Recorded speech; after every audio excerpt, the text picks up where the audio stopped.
Muy buenos días, bienvenidos todos ustedes. El Centro Universitario de Ciencias Económico-Administrativas, a través de la Ingeniería en Negocios en el marco del NegoMarket 2021A, les da la más cordial bienvenida en esta transmisión en vivo al webinar de lo deseable a lo factible en los negocios. Acto seguido, quiero presentar a quienes nos estarán acompañando en esta ocasión. Agradezco a la maestra Hilda Ballín. Buenos días.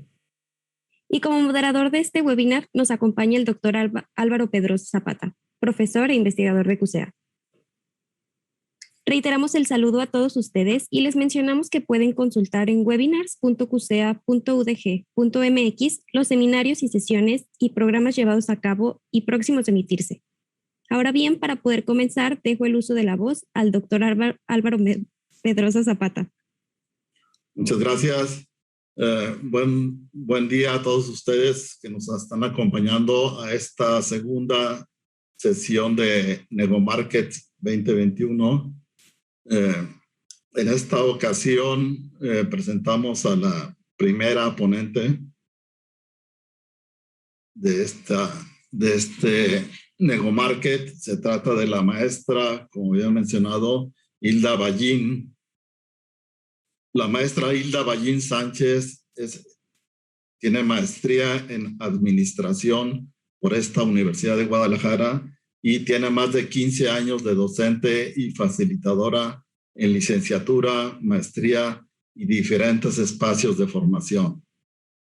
Adicionalmente, tiene más de 10 años dando consultoría en pymes en las áreas de estrategia, modelado de negocios, innovación y gestión de tecnología, así como liderazgo directivo. Ha realizado ponencias y publicaciones en el tema de gestión e innovación tecnológica y actualmente participa en el ITESO, la Universidad Marista de Guadalajara y la Universidad de Xochicalco en Tijuana. Sin más, le cedo el uso de la voz a la maestra Ballín. Muchas gracias, Álvaro. Buenos días a todos. Gracias por el espacio. Gracias por el momento para que podamos compartir unos minutos de reflexión, ¿sí? Sí, se observa la pantalla, ¿verdad, Álvaro? ¿Estamos bien? Sí. Ok, gracias. Bienvenidos todos. Gracias nuevamente a este momento de lo deseable, lo factible en los negocios. Seguramente puede ser un tema que ya sea conocido por varios de ustedes. Siempre cuando hablamos de temas de emprendimiento, hablamos de negocio, surgen aspectos como por dónde iniciar, ¿no? O qué está sucediendo cuando no están saliendo las cosas como esperamos. Entonces, bueno, compartiré experiencia, un poco de mi experiencia, tanto a nivel, por supuesto, de consultor, como a nivel en la parte de la formación, confiando en que les sea útiles para todos ustedes. Gracias nuevamente por el espacio. Demos un poquito de contexto, lo que vivimos, ¿no? No podemos dejar de lado esta parte en la que hemos estado inmersos en el último año, ¿no? Ya estamos en la segunda, tercera ola del COVID, el tema de cómo hubo una transición familiar, no podemos dejar de lado también el trabajo en casa y cómo ahí hubo una reconfiguración, ¿no? El tema de que estamos cerrados temporalmente, los negocios cerrados, semicerrados, el tema incluso a nivel agrícola, donde fue un espacio que se potencializó, dado pues el tema obviamente de alimentación y al mismo tiempo con todos sus vertientes que tuvieron que reconfigurarse, ¿no?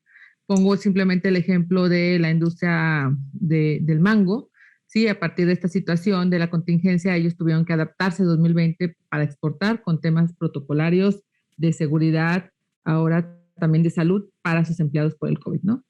Entonces hubo una vertiente ahí muy vertiginosa de lo que todavía el día de hoy, muchos ya estamos vacunados, me incluyo entre ellos por el tema de la educación, y en medio de eso tenemos que seguirnos cuidando, tenemos que seguir estando presentes y tenemos que seguir siendo propositivos y seguir siendo y construyendo para un mejor México, ¿no? Un mejor país para todos. Esa parte no podemos tampoco dejarla de lado. Y bueno, hagamos un poquito de referencia al contexto global. Justamente ahora, a principio de este mes, el monitor global de emprendimiento presentó los resultados globales, o sea, a nivel mundial, en el tema, valga la redundancia, de qué es lo que sucede con el tema de emprendimiento, ¿sí? Nada más como contexto, déjenme decirles que esta institución, por si alguno no la reconoce, pues ya tiene desde el 98, 99 que empezó, ¿sí? Por una parte de las universidades. Ellos buscan analizar la actividad emprendedora en el mundo, ¿sí? O sea, qué tanto porcentaje es de las infraestructura para que se desarrollen negocios y por el otro lado, cuáles son las negocios que se activan, pero sobre todo cuáles son los que permanecen, ¿no? Que ese es el siguiente paso más importante. Y bueno, estamos haciendo ahí un comparativo entre años, ¿sí? Y pues obviamente en el 2020 a nivel global podemos decir que ¿qué sucedió? No hubo mucho, más bien, sí hubo crecimiento, pequeño, pero crecimiento a nivel de la actividad emprendedora, o sea, cuando apenas arrancan los negocios. Sin embargo, sí hubo un decrecimiento para los negocios establecidos, que bueno, nuevamente sabemos con todo el rollo y el tema de que tuvimos que cerrar, ¿no? Cerrar forzosamente. Es un estudio que muchas veces desde el 99 ha analizado a 80 países. Para el tema del 2020, la referencia es que consideró a 43, 44 economías, si recuerdo bien. ¿Y qué sucede con México? Déjenme darles un poquito de contexto de México, porque esta es la realidad, ¿no? Y desde esta realidad, insisto, siempre hay oportunidades para poder avanzar, nada más reconociendo en dónde estamos. Podemos decir, si observamos esta gráfica, me voy a ir con los puntos de extremo. ¿En dónde está sobresaliendo México? ¿Sí? O sea, esta línea azul. En el tema del emprendimiento y de la educación del emprendimiento a nivel escolar, y podríamos decir de nivel medio, alto, incluso posgrados, ¿no? O sea, el impulso a nivel de educación que estamos teniendo en los últimos años, hoy estamos aquí, es prueba fehaciente de esto, lo coloca como incluso más arriba de lo que es el promedio de lo que considera el estudio del GEM, ¿no? Entonces, ahí tenemos un gran potencial. Cada uno de nosotros, de los que estamos aquí presentes, cada uno de los estudiantes, insisto, tanto de la Universidad del Guadalajara como de todas las universidades a nivel país, somos los que estamos siendo potencial y construimos para un mejor país, ¿no? Y entonces, esa es una de las grandes fortalezas. Sin embargo, ¿qué es lo que sucede y dónde está México también en esa parte, la parte opuesta, ¿no? Que hubo un gran retroceso. Y tiene que ver con el tema de las políticas gubernamentales, ¿no? O sea, el apoyo del gobierno que estamos teniendo para, y digo gobierno a nivel, en este caso lo manejan a nivel federal, global, por supuesto, para incentivar y continuar ese impulso hacia la innovación, hacia la gestión tecnológica, hacia el emprendimiento de base tecnológica, pues entonces disminuyó sustancialmente en el 2020. En medio de esto, insisto, ¿qué podemos hacer, no? Eso es lo que toca preguntarnos. ¿Por qué? Porque tenemos un enfoque empresarial, me gusta mucho manejar esta imagen, porque estamos en esa dinámica constante entre el entorno y la organización, entre el entorno y nuestra idea, ¿no? Cuando apenas vamos a arrancar un negocio, cuando apenas estamos siendo deseable arrancar un negocio, de todos modos tenemos que estar observando ese entorno. Pero ojo, si observan, no son nada más dos polos, sino es cómo se están interconectando. Estas líneas tan sutiles que jalan uno, la parte externa, la parte interna, no la podemos dejar de lado porque, pues de hecho ya sucede, ¿no? Más allá de lo que queramos o no, de todos modos el entorno nos jala, así como nosotros formamos parte del entorno.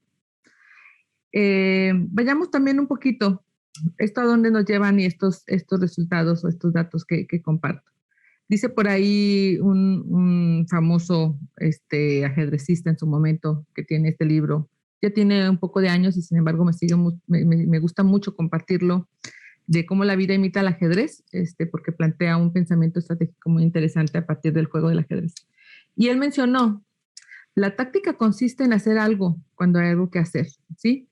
Y la estrategia consiste en saber qué hacer cuando no hay nada que hacer. Cuando aparentemente tenemos esas partes cerradas, donde ahora por donde le damos, siempre podemos encontrar oportunidades, ¿sí? Y ese es un pensamiento que podemos desarrollar y que todos los tenemos, el pensamiento estratégico, la parte estratégica. Más adelante voy a ir comentando sobre ese punto, ¿vale? Vayamos también al tema del emprendimiento y de las startups, ¿no? ¿Qué es eso de una startup? ¿Y por qué me enfoco en las startups y no nada más en el tema de un emprendimiento tradicional, que no lo estoy excluyendo? La realidad es de que los emprendimientos tradicionales, llámese de los sectores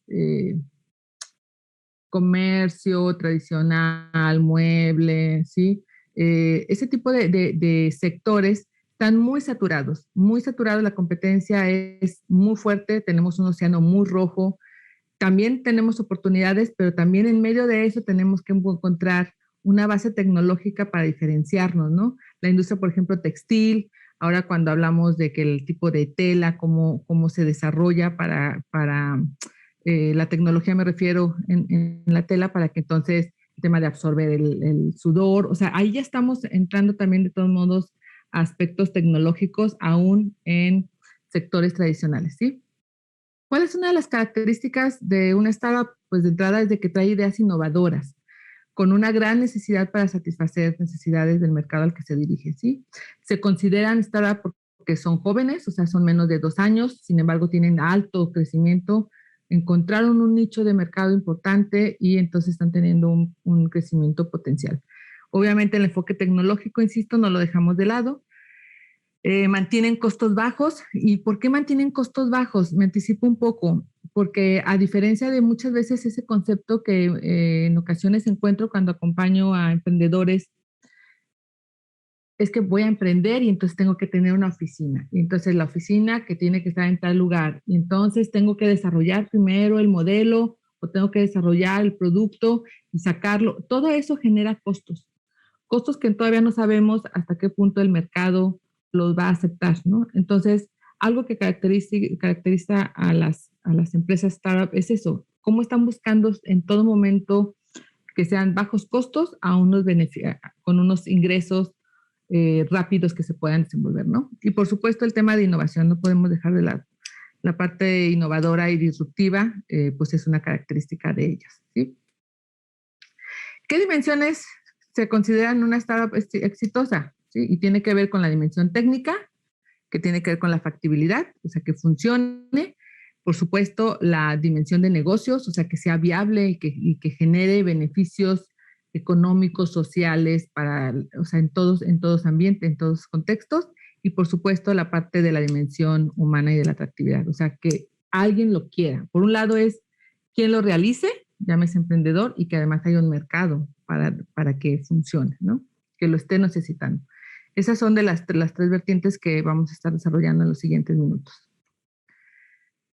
¿Cuál es una de las partes más importantes todavía de cuando arrancamos una idea de negocio y hablamos específicamente de la startup?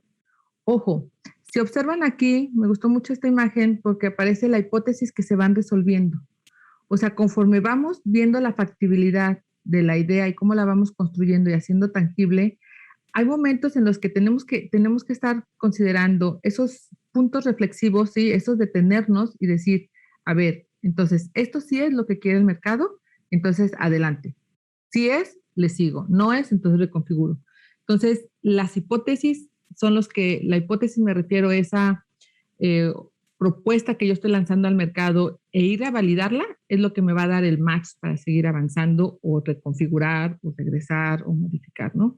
Entonces, y esto va relacionado, por supuesto, por eso aparecen las líneas, las flechas hacia abajo donde sea atractivo, ¿no? Que siga siendo atractivo para el negocio.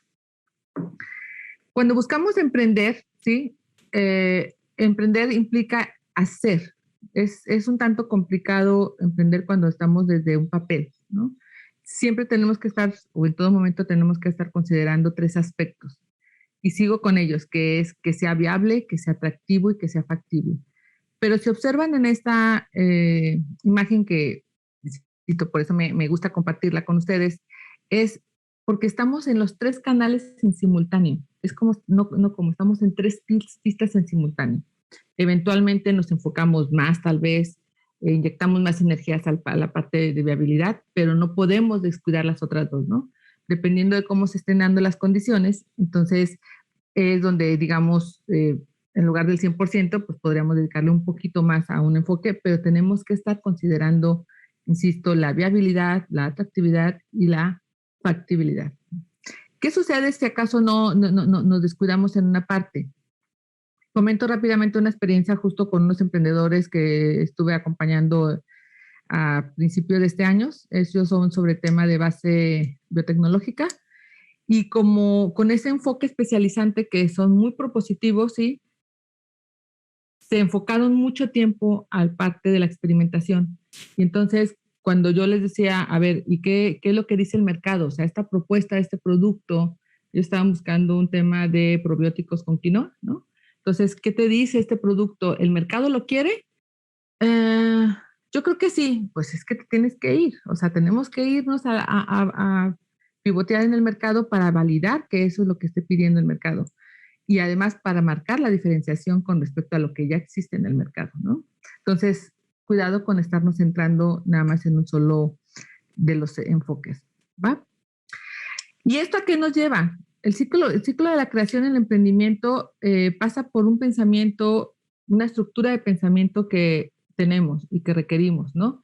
Este pensamiento divergente donde abrimos espectros e ideas y luego cómo converge.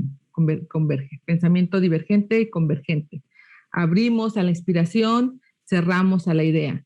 De la idea abrimos a las posibilidades y nuevamente cómo vamos implementando, vamos enfocando, ¿no? Entonces, ese abrir y cerrar, ese estar en el entorno y estar en el proyecto o en el proceso, eso es lo que nos va a llevar a ir reconociendo dónde está haciendo el éxito, ¿no? O sea, lo que hicimos muy bien, seguirlo potencializando. Lo que tenemos que reconfigurar, ¿en qué partecita hay que reconfigurar? Lo que no nos está funcionando, next, vámonos. ¿Sí? Entonces, este pensamiento es importante, insisto, pensamiento divergente, convergente, a la par de que se dan estos procesos, etapas, digamos, básicas, que sería como la inspiración, la ideación y, por supuesto, la implementación. ¿Ok? Recordemos algo importante. Hay algo importante que tenemos que considerar. ¿Y qué es? El comportamiento visible de una organización se debe a la estructura invisible, ¿sí? Y esto lo traduzco a cuando estamos observando que tenemos éxito, sea en nuestras organizaciones, sea en nuestro proyecto o en los proyectos de otro, ¿sí? Si habláramos en este caso de emprendimiento. La pregunta es, ¿por qué estamos teniendo el éxito? El éxito es el iceberg. Algo estamos haciendo muy bien internamente, algo tuvimos que hacer o algo está haciendo eso que observamos muy bien y la pregunta es, ¿qué es lo que está haciendo bien para continuar trabajándolo, ¿no? Me ha tocado en 2 ocasiones, en empresas diferentes que he estado, donde tuvieron un boom, o sea, empezaron y claro que se fueron a la cúspide. Cuidado con las bendiciones que la vida nos pide, le pedimos a la vida porque nos la da. Entonces, ¿y qué hacemos con ello, no? Entonces, empezaron su emprendimiento y ¡fum!, se fueron muy alto. Y de repente empezó a caer. Y entonces fue cuando me invitaron pues a acompañarlos por un periodo. Entonces la pregunta es, bueno, de entrada, ¿qué hicieron para que les fuera bien, no?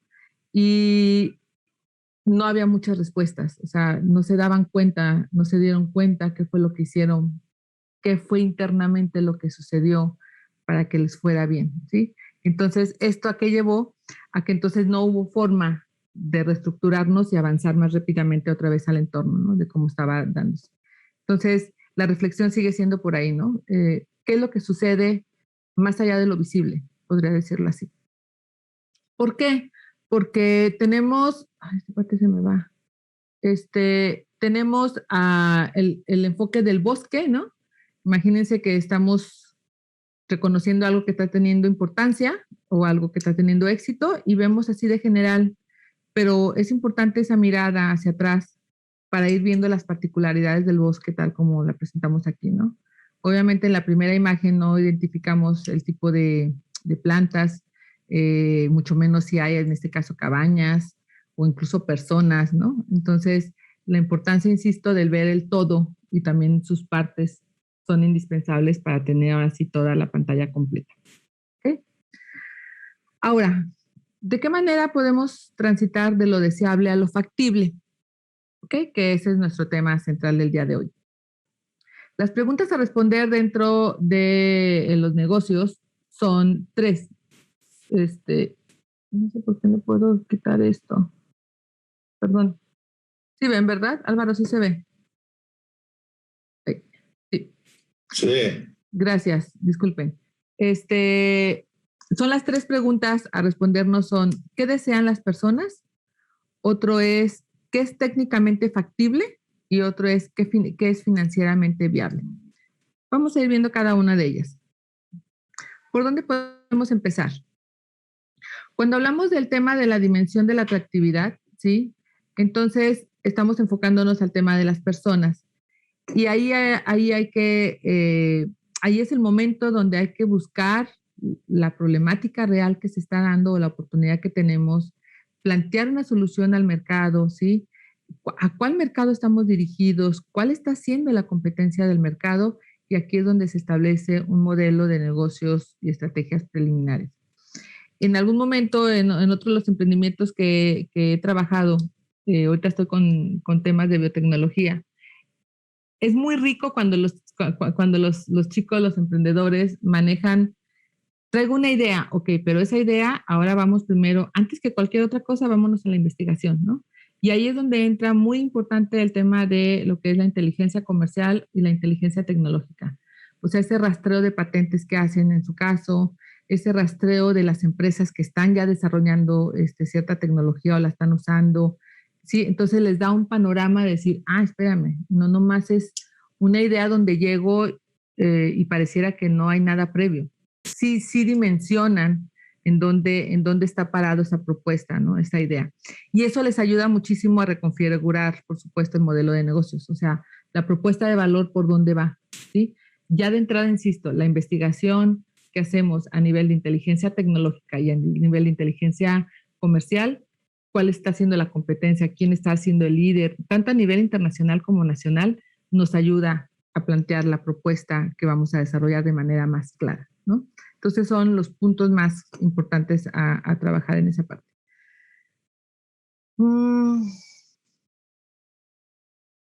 Porque lo importante aquí es el market fit, o sea, cómo vamos a enfocarnos al cliente.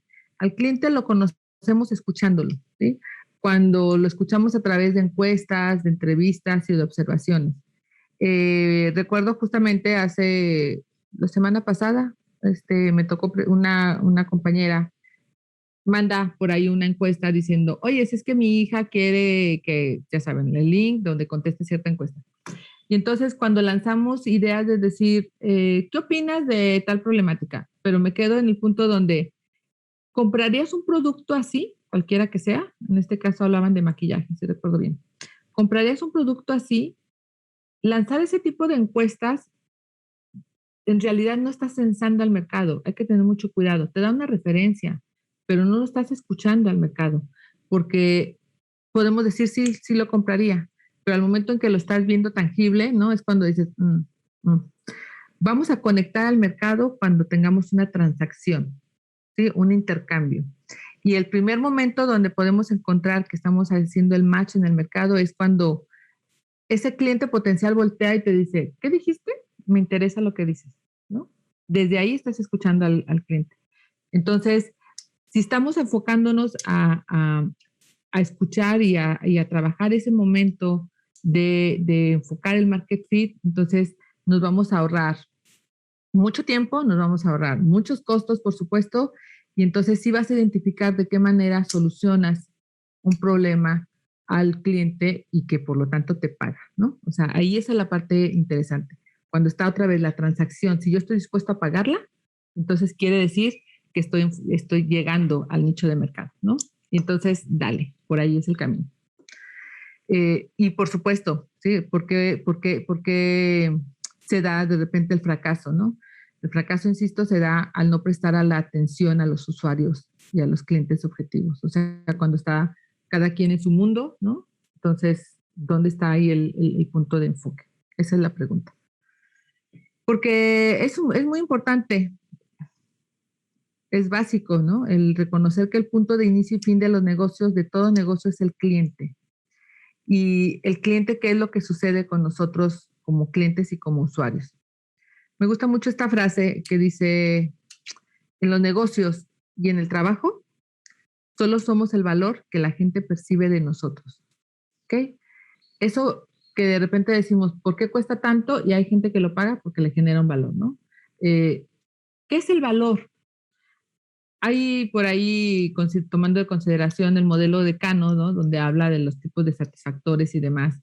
Entonces me permití hacer esta pirámide donde planteamos, tenemos valores esperados, valores negociados y valores sorprendentes. ¿Qué significa esto? Estoy con el cliente. El cliente quiere un valor esperado básico, ¿sí? Un teléfono, el teléfono que usamos, ¿cuál es el valor esperado de todo teléfono? ¿Para qué sirve el teléfono? El teléfono nos sirve para comunicarnos. Entonces, de entrada lo que buscamos es de que eso, nos podamos comunicar, ¿sí? Y ahí entra incluso el tema, ya se relaciona un poquito de manera colateral con el tema de la conectividad, pero bueno, el valor esperado es comunicarme. Me comunico a través personalmente, mensajes, imágenes, ¿sí? Entonces, eso es lo mínimo que busco. Pero a partir de ahí, cuando hablo de un valor negociado es cuando digo, bueno, además de que me comunique, me interesa que, entonces ahí estoy buscando, o en su defecto las empresas buscan generar propuestas para que al cliente le sea atractivo, ¿no? Adquirir, pues en este caso, sus productos o servicios. Pero también tenemos el valor sorprendente, ese donde no esperábamos que lo tuviéramos nosotros usuarios y que los emprendimientos nos lo dan, ¿no? Y dices, wow, esto sí lo esperaba. Un ejemplo claro fue en su momento cuando salió el tema, justo sigo con los teléfonos, el tema de las pantallas planas, ¿no? Que lo sacó Apple, fue así como una innovación disruptiva ahí también de alguna manera, y fue un valor sorprendente, y eso es importante, muy importante. Nada más que, ojo, es importante también considerar algo. El valor sorprendente cae y se convierte en algo negociado y después en algo esperado, porque con el tiempo aún el valor percibido se devalúa, ¿sí? Ese tiempo tic-tac, que está en todo momento, ¿sí? Que nos dice que vamos avanzando, es importante entonces considerarlo. Lo que en su momento, insisto, para Apple fue un punto de diferenciación, las pantallas planas, ¿sí? De decir, se quitaron ahora sí las teclas, se quitaron los botones, ahora ya no podemos imaginar un teléfono, aunque sea de comunicación, con el valor esperado en la pantalla plana. Entonces, aquí es donde se ratifica esa frase de muchas veces lo importante no es llegar, porque si llegas, sí es padre, llegar a la cúspide, a ese valor sorprendente al cliente. El tema es cómo te mantienes, ¿no? Cómo mantienes ese liderazgo para continuar en un océano azul o no tan competitivo, en un océano no tan rojo, dando un valor sorprendente, en este caso, a los usuarios, ¿no? ¿Por qué? Porque el valor a la larga, insisto, se devalúa. ¿Ok? Y esto nos plantea el tema de la propuesta de valor. Ese tema del Canvas, que lo tenemos introyectado en todo lo que tengamos que hablar con negocios, es casi por default hablar de lo que es la propuesta de valor, ¿sí? ¿Qué es esa propuesta de valor? ¿Qué es ese regalito? ¿Qué es este regalito que nos plantea Canvas? ¿Y qué es el enlace entre el segmento de mercado, sí, a quién vamos dirigido y lo que vamos a hacer en nuestras organizaciones? En esa parte también de la parte de la factibilidad. Es buscar ese diferenciador. Ojo, no es el valor agregado, no es algo adicional a lo que ya hago, sino es cómo mi producto ya es diferenciado por naturaleza, ¿no? Y los aspectos o factores relacionados a la propuesta de valor que los clientes, los usuarios muchas veces podemos considerar está relacionado, ojo, con precio, que ahí hay mucho riesgo porque si hablamos de costos, siempre puede haber alguien que pueda invertir más, pero sí podemos hablar de calidad superior. Hablamos de conveniencia, que nos facilita la vida, del desempeño, de las garantías, del diseño, ¿no? Ya sabemos cuál es uno de los grandes éxitos del Oxxo y por qué sigue teniendo éxito Oxxo. Aquí en su casa, en menos de 2 kilómetros, tengo 4 Oxxos, ¿no? Entonces, ¿por qué sigue teniendo éxito? Su propuesta de valor diferenciada relacionada con la accesibilidad, ¿sí? Porque ellos son accesibles, yo voy de camino, ¿no? La variedad, donde puedo pagar servicios, pero también comprar algo de líquido o también alguna burundanguita, unas papas o algo, o incluso un atún porque no alcancé a comer. Entonces, eso me marca un diferenciador y por eso es el éxito, ¿no? Entonces, se fijan, no es el Oxxo nada más porque es el Oxxo, sino cuál es su propuesta que está diferenciándolo, ¿no? Y bajo esos lineamientos o esos enfoques que ahorita refiero, llámese insisto, conveniencia, que es accesibilidad, y variedad, en esas dos palabras han enfocado muchos de sus servicios y de sus productos que desarrollan. Entonces, por eso la gente, los usuarios, continuamos yendo, ¿no? Lo dejo nada más como ejemplo. ¿Qué pasa con el tema técnico? Aquí en el tema técnico que hablamos de desarrollar ahora sí el producto, hay que diseñar, experimentar, plantear una prueba de concepto, hacer la experimentación, ¿sí? Para desarrollar esa tecnología que queremos impulsar en el mercado. Y aquí nuevamente la importancia de hacer un análisis de la competencia, de saber qué están haciendo los otros, cómo lo están desarrollando, ¿sí? Para poder ajustar nuevamente el modelo de negocios. Aquí se da el bosquejo, si se fijan, del modelo de negocios de la parte interna, ¿no? O sea, esa parte de las actividades clave, recursos clave, quiénes son los socios clave. Entonces, es importante rescatar, ¿sí? El análisis de la industria también, por supuesto, en dónde están parados, ¿no? Hacia dónde se dirigen las tendencias también de la industria. Porque cuando hablamos de innovación, podemos decir también hay dos dinámicas para el desarrollo de innovación, y lo estoy conectando con el mercado. Ojo, hablamos de la innovación market pool, ¿sí? Donde entonces, lo voy a parafrasear, la innovación de adaptación al entorno, o sea, escuchamos al cliente y entonces lo perfeccionamos y se lo damos. Y entonces el propio mercado nos va a estar jalando. Pero también tenemos cuidado cuando estamos iniciando innovaciones donde no hemos contactado con el mercado. Y si no las hemos contactado con el mercado, lo que estamos haciendo es empujar el producto al mercado, ¿sí? Entonces le decimos, hey, aquí estamos, aquí cuidado con este tipo de enfoque push, porque lo que estamos haciendo es, puede ser más desgaste, de hecho tiene mayor desgaste económico, emocional, de recursos y demás, pero además muchas veces si no conocemos otra vez al mercado, entonces ahí es donde entonces chocan y se diluye una oportunidad potencial, ¿no? Entonces hay que considerar tanto hacia dónde estoy enfocando mis esfuerzos. Y también considerar otro punto que ahorita está siendo muy, muy relevante dentro de lo que es la innovación y el aspecto de tecnología y de emprendimiento de base tecnológica. Hay que considerar lo que le llamamos los niveles de madurez tecnológica.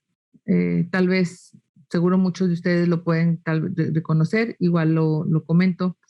Cuando hablamos de los niveles de madurez tecnológica es para saber la tecnología en su avance, cómo está, ¿sí? Si hablamos de etapas, la tecnología se puede traducir desde el enfoque de la investigación, el desarrollo y la innovación, ¿sí? La parte documental, como aparece de alguna manera, cuando ya estás implementando y además cómo estás reconfigurándola.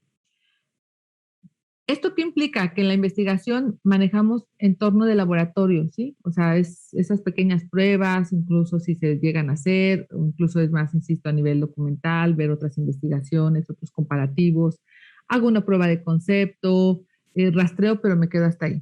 Pero ¿qué pasa en la etapa del TRL del 4 al 6, ¿sí? Cuando hablamos en el tema del desarrollo? Ahí es donde ya lanzo a la simulación. Ya incluso no es una simulación que nos sirve muchas veces los software de simulación, sino es que me voy otra vez al mercado y empiezo a pulsar esas pruebas de pilotaje, ¿no? A través de un prototipo que estuvo modificado, a través del desarrollo tecnológico que estoy mostrando. Esta es la parte crítica. Aquí, permítanme decirles, entre estos TRLs, entre el 5 y el 6, es donde algunos autores llaman incluso que es el Valle de la Muerte, perdón que sea así tan dura, pero ¿por qué? Porque en la investigación refiere a un alcance, pero cuando lo traducimos ahora a una ciencia aplicada y empezamos a hacer la experimentación en pequeño, ok, pero transitar de la simulación incluso a la escalabilidad, o sea, ya hacerlo más grande, ¿sí? Entonces a ese entorno real, ahí es donde nuevamente se da un enfoque. Y tenemos que considerarlo en el sentido de cuando estamos, en qué punto estamos para saber en dónde avanzar, ¿no? Algo que también es importante trabajar dentro de estos temas de los niveles de madurez tecnológica es porque nos permiten reconocer si esa apuesta a la que le estamos inyectando nuestro emprendimiento tiene la tecnología madura o a lo mejor es nueva, ¿sí? Regreso otra vez con el tema de los chicos de biotecnología. En uno de las ideas que plantearon al hacer el rastreo de la inteligencia tecnológica, se los comparto, de las patentes, pues identificaron que incluso ya hay patentes caducas. Si ya la empresa, la patente ya tiene más de 20 años, pues ya te dice cómo está el avance de la tecnología y cómo ha habido otro tipo de desarrollos y actualizaciones. Y también encontraron en otro de los puntos, otro grupo me refiero, encontró una tecnología donde las publicaciones, fíjense, estoy en la pura etapa de investigación, pero ya como refiere algo importante. Las investigaciones más recientes eran del 2016, ¿no? En un tema, insisto, biotecnológico. 2015 y 2016. Entonces, ¿eso a qué los llevó? Que dicen, espérame, resulta que si yo quisiera llegar al entorno real, o sea, acá al TRL 8.9, pero mi tecnología está en un nivel de investigación, llámese a lo mejor TRL 2.3, quiere decir que me faltan pasar por estos niveles, ¿no?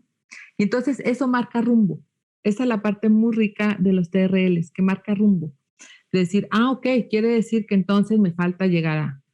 Si hablamos de tecnologías muy maduras donde ya están en la etapa de innovación, ¿sí? O sea que ya se desarrolló digamos, el boom principal y además ya ha habido reconfiguración.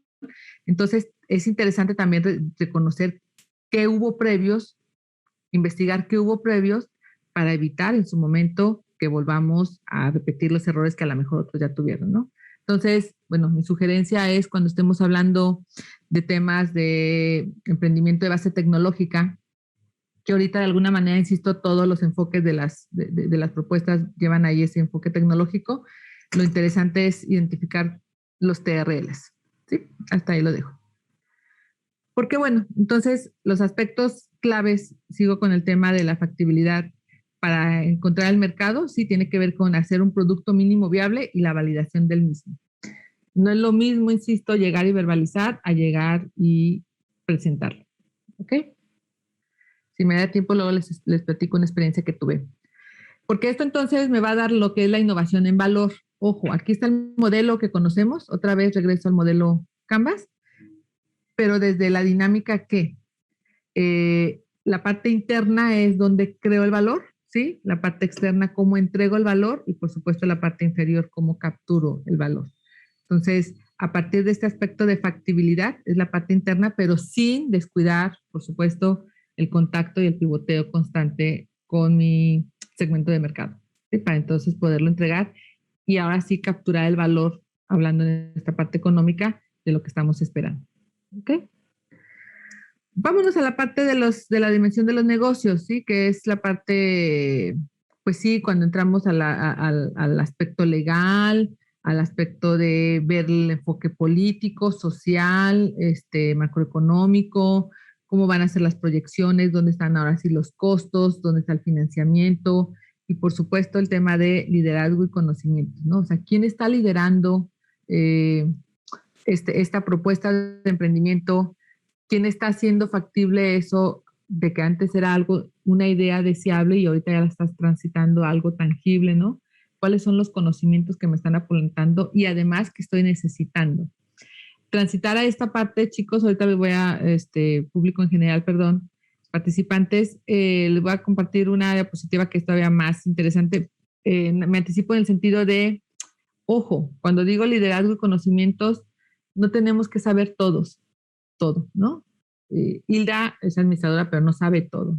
Lo más importante es reconocer de entrada cuáles son las capacidades que tenemos cada uno de nosotros como líderes, ¿sí? Hablando de un emprendimiento, y cuáles son las capacidades que necesito apoyarme de terceros, ¿no? Entonces, a partir de esa parte, entonces podemos construir un equipo de liderazgo con conocimientos potenciales muy importantes, que me va a dar, ahora sí, esta parte, insisto, de la dimensión de negocios mucho más claridad, porque estamos ahora sí concentrando todo lo previo a la par, ¿no? No olvidemos, lo dejo así nada más como referencia, la importancia de hacer ese análisis del entorno. A partir de todo esto que ya estuvimos construyendo, cuál está siendo el entorno competitivo de la empresa, en dónde está haciendo la rentabilidad. De repente tenemos ese supuesto donde en otra de las experiencias lo comparto, estaban trabajando un café muy puro de de Chiapas, no de Colombia, de Chiapas. Entonces, sin embargo, se estaban saliendo simplemente del precio de mercado, ¿no? Entonces, no podemos nada más en nuestra propuesta de valor decir, yo creo que mi producto, mi servicio vale tanto. Esa es una parte y está bien. Nada más la pregunta es, ¿y el cliente te la va a aceptar? ¿Sí? ¿Qué le estás dando para que entonces él acepte esa propuesta cuando el mercado a lo mejor te está topando o te está dando una referencia de por dónde va, digamos, la venta del café, ¿no? Para eso me sirve precisamente Porter, para identificar dónde están los entornos competitivos y, por supuesto, impactan en la rentabilidad posible. Pero vayamos un paso más allá, un pasito más. ¿Y qué significa esto? Tenemos un modelo de negocios, ¿sí? Hicimos ya la parte factible, la parte técnica, perdón, la parte de atractividad, ¿sí? Ya tenemos la parte del negocio, de viabilidad me refiero, ya tenemos el modelo y esto me lleva a las estrategias, ¿ok? El modelo es dinámico, la estrategia que se plantea, aunque tiene un enfoque, también es dinámica y en algún momento nos va a llevar a un plan de negocio, ¿sí? Tengo entendido que por aquí dentro del evento en general en algún momento van a trabajar planes de negocios y está muy interesante, seguramente será muy interesante. Nada más recordemos que este plan de negocios surge de la estrategia y surge del modelo de negocios. Y surge, por supuesto, de esas tres pistas que estamos trabajando, ¿no? Que estamos comentando en este momento. Entonces, es cómo vamos articulando como un cubo Rubik, ¿no? Cómo vamos articulando los diferentes enfoques. Si hablamos de estrategia, permítanme comentarles nada más rápidamente. Por ahí está esta publicación ya de algún tiempo de Harvard Business, ¿no? Donde habla de que, pues ahí en ese momento planteaban una docena de estrategias, pero bueno, se concentran en algunas clasificadas, ¿sí? Recordemos que la estrategia busca resolver problemas, está en relación al entorno que dicta su enfoque. O sea, yo puedo establecer una estrategia y al mismo tiempo, si el entorno cambió, llámese 2020, que cambió para todo el mundo, entonces hay que reconfigurar la estrategia, ¿no? Entonces la pregunta es, ¿cómo elegir el enfoque? O sea, ¿o cuál estrategia, por cuál estrategia iniciar? Y bueno, en este caso el artículo plantea de entrada, 5 tipos de estrategias que pueden utilizarse. La estrategia donde estoy buscando ser grande, ¿sí? La estrategia donde busco ser el más rápido, la estrategia donde busco ser el primero, ¿sí? Que tiene que ver con visión, la estrategia donde busco o se pretende ser el orquestador, el que está articulando, pero no nomás articula, sino porque estamos potencializando hacia algo diferente, ¿no? Y por supuesto la parte de la renovación, esta me refiero cuando son ya organizaciones que tal vez necesitan reconfigurarse, ¿sí? Y a partir de una experiencia o una circunstancia, dicen, ¿sabes qué? Me voy a otro tipo de mercado, puede ser, ¿no? Entonces, aquí tenemos 5 opciones, pero ojo, nuevamente, y perdón que sea insistente, no son categóricas ni excluyentes, ¿no? Si se fijan ahorita en las condiciones en las que vivimos, casi podremos decir que casi todas las organizaciones, y lo digo como usuaria, las organizaciones buscan ser rápidos, ser el primero para sus clientes, ¿sí? Crecer. Entonces, hay un entramado nuevamente a nivel de estrategias que aquí el reto es dónde voy a potencializar, ¿no? Porque si potencializo mi enfoque de que lo que estoy buscando es, digamos, ser más rápido, entonces, todo mi plan de negocios, simplemente un software para responder a lo mejor al cliente, los canales de distribución, o sea, toda esta parte del enfoque del Canvas lo voy a hacer para ser el más rápido, por ejemplo, ¿no? Entonces, aquí se articula un tema con el otro. A esto me refería hace minutos con la diapositiva, sí, que es sistémica. Si observan pude obtener a partir precisamente del estudio del Global Internacional, ¿sí? Sobre emprendimiento del GEM. Y entonces, aquí no voy a detener mucho por cuestiones de tiempo, pero si observan, tenemos de entrada la idea con potencial, pasando por la oportunidad, el proyecto, la startup y el crecimiento. Aquí pareciera que es lineal, 1, 2, 3, 4, 5. Sin embargo, cuando estamos en cada una de las etapas, observen cómo se dan interacciones, ¿sí? O sea, hay un movimiento en el que vas construyendo y luego regresas. Y luego pasas a otra etapa con cierta compuerta, entre paréntesis, pero sigues reconfigurando cada etapa, ¿no? No es, insisto, nada más así como al proyecto y se acabó, sino simplemente entre la oportunidad de negocio y el proyecto, imagínense, estamos considerando, por ejemplo, los adaptadores de la tecnología más temprana, hay que desarrollar el producto mínimo viable, por mencionar algo, estamos ya buscando el equipo de trabajo, estamos afinando la propuesta de valor y el modelo de negocios. Estoy nada más centrada en esta parte.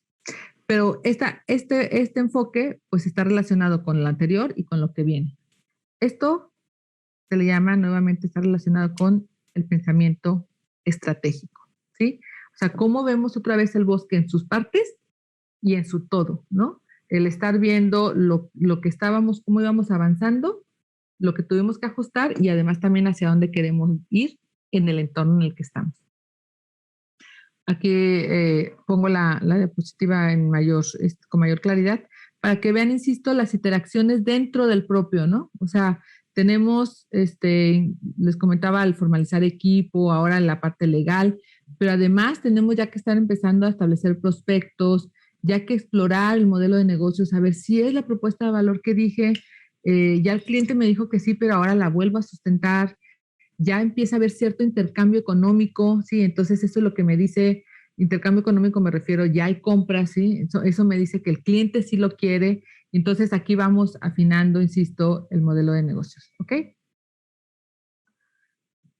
Y bueno, ¿cuáles son las competencias del emprendimiento que necesita para este tipo de aspectos y de etapas, para hacer factible una idea, ¿no?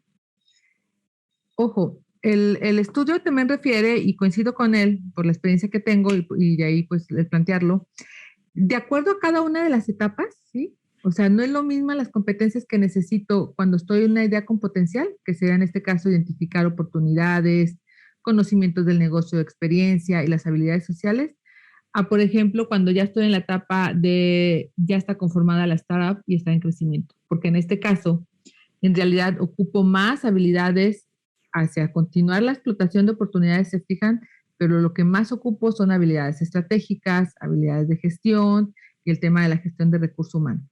Observemos, pongo nuevamente nada más los polos como referencia, pero observemos cómo entonces las competencias van siendo necesarias en función de las etapas, ¿cierto? ¿Cuáles podríamos decir en términos globales que un emprendedor, un equipo de emprendimiento necesita desarrollar para todas estas etapas de crear, configurar y consolidar una idea, ¿no? Las competencias de identificar oportunidades y evaluarlas, por supuesto, para continuar luego explotándolas. Después transitar también por el tema de conocimientos de negocio, a nada más, no nada más quedarse ahí, sino al tema de habilidades estratégicas y gestión. Y por supuesto el tema de liderazgo y motivación no lo podemos dejar de lado, y cómo empiezas a gestionar el recurso humano, ¿ok? Entonces, ahí esa parte de la competencia del emprendimiento y del pensamiento estratégico empieza también a ser considerada. Aquí yo nada más hago una pregunta reflexiva. Los que han tenido algún tipo de experiencia previa para emprender, lo dejo en términos generales, ¿cuáles competencias de emprendimiento reconocen que han desarrollado, o si el éxito no fue el que esperaban, tal vez darnos cuenta cuáles sean las competencias del emprendimiento que necesitábamos haber desarrollado y que nos llevó al no éxito, ¿no? O sea, ¿qué nos falta por desarrollar o qué nos falta por compartir y pedir ayuda a los otros, ¿no? Para construir mejor. Porque bueno, insisto, el enfoque empresarial está en esta parte, este entorno, esta organización, ¿sí? Donde es un movimiento dinámico entre ellos. Esto refiere a lo que le llamamos el movimiento del atractor de Lorentz. El atractor de Lorentz es el que refiere del movimiento de una mariposa, ¿sí? Puede mover a cientos de kilómetros. ¿Por qué? Porque hay ciertas actividades o ciertas acciones que parece que son independientes, pero al mismo tiempo están siendo agrupadas, ¿sí? O se van interactuando, se van conformando en un objetivo común. Entonces eso me impulsa al siguiente movimiento. Y entonces ese ir y venir entre actividades y acciones independientes y colectivas es lo que hace el movimiento del atractor, ¿no? Dice por ahí, en términos como muy concretos, que dice el atractor de Lawrence. Cada punto es una acción. Cada punto que hacemos es una acción en el emprendimiento. Cada bloque de acciones generan movimientos, ¿no? O sea, ya nos agrupamos y entonces ahora sí se nota cómo se está dando la reconfiguración. Ahora bien, la interacción de acciones entre los departamentos o entre las ideas y entre los canales, en este caso, si habláramos más bien del enfoque técnico o de viabilidad o de atractividad, genera un movimiento sistémico, ¿no? Ya no es jalar nada más para un solo enfoque, sino considerando los tres. Y entonces, este efecto mariposa, ¿sí? ¿En qué redunda? Esas pequeñas variaciones en un modelo predeterminado podrán producir grandes cambios. Los ajustes que yo esté dando en mi enfoque de factibilidad van a redundar en la parte del mercado, por supuesto, ¿no? Lo que esté diciendo el consumidor, si le gusta o no le gusta mi prueba de concepto o el producto mínimo viable, van a repercutir en la parte tal vez de costos, seguramente de costos. Entonces, es todo un ciclo que está interactuando. ¿Y quién está al centro? Están al centro cada uno de nosotros como líderes, como emprendedores y estrategas del tema de los negocios, ¿sí? Ese punto que nos lleva, insisto, a transitar de lo deseable a lo factible en los negocios. Termino mi presentación con una frase que me gusta mucho. Al elegir, se dejan atrás otras posibilidades, con la certeza de que el resultado obtenido será más grande y significativo que la visión inicial. Tengan la certeza de eso. Muchas gracias. De mi parte es todo. Abro micrófonos. Muy bien, maestra Hilda. Agradecemos su ponencia y nos da pie a cuando menos una pregunta de Héctor Casillas.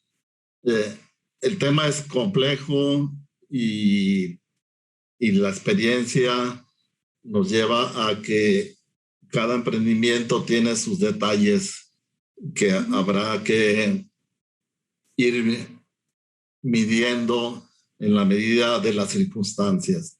Nos pregunta Héctor Casillas, ¿cuál será el factor más importante que hace que el emprendimiento de los jaliscienses se trunque en un periodo menor a 2 años? Alcanzo a escuchar que tiene que ver con que no sobrevivan los 2 años, ¿verdad? O sea, sí, parece que se refiere sobre todo al Valle de la Muerte que mencionaba. Sí. ¿Cuál es uno de los grandes factores que tenemos? Y ese es un tema de idiosincrasia, perdón. Y además que observo dentro de mi ámbito, pues, con las organizaciones, este tema del individualismo. O sea, es un reto constante.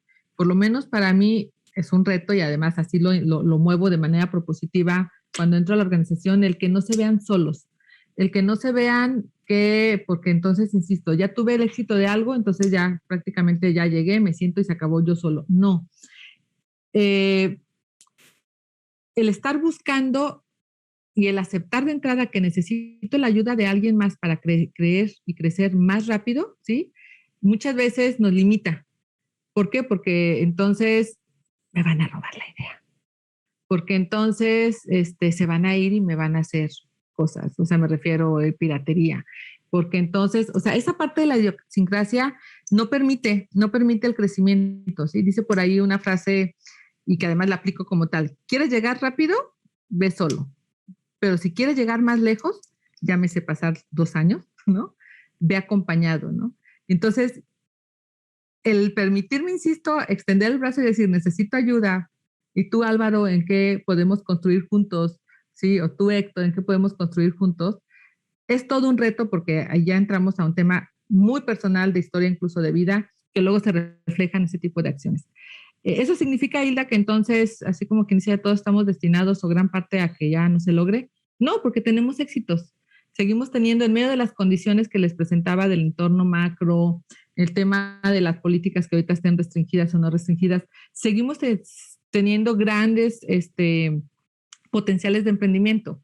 Creo que lo que nos toca todavía es reconfigurar esa parte más de permitirnos ser apoyados por otros, ¿no? Uh-huh. Gracias. Yo tendría otra pregunta, comentario. En términos del conocimiento del cliente, de saber quién es el cliente, digamos, cabeza de playa, y de conocer cuáles son los valores que él reconoce en nuestra oferta, ¿tú qué considerarías más importante? ¿Iniciar con entrevistas o lanzar encuestas cuantitativas más de muchos contestando, o entrevistas a profundidad con pocos clientes? De